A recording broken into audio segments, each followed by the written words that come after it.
এই ব্যারাকপুর বিধানসভার মধ্যে ব্যারাকপুর পৌরসভাতে 3টে ওয়ার্ড আছে যেখানে 400-র উপরে পাকিস্তানি বসবাস করে। বাংলাদেশি রোহিঙ্গা তো ছেড়ে দিন, 400-র উপরে পাকিস্তানি। উত্তম দাস টেরোরিস্ট আছে এটা কেউ মানবে না, বা টেরোরিস্ট সঙ্গে সম্পর্ক আছে এটা কেউ মানবে না। কিন্তু উত্তম দাসের ডকুমেন্ট কোথায় থেকে বেরোলো? উত্তম দাস তো ডকুমেন্ট নিয়ে কোনো পাকেটে ঘুরে বেড়াবে না, ওর ডকুমেন্ট পৌরসভা থেকে বেরিয়েছে। পৌরসভা থেকে কে বের করলো?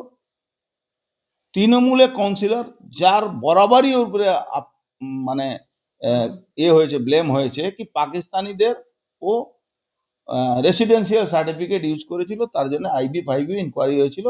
ওই নওসাদ রাজা, ওর যে তথ্যগুলো, ওর যে ডকুমেন্টগুলো পৌরসভা থেকে লিক হয়েছে, মানে সাপ্লাই হয়েছে।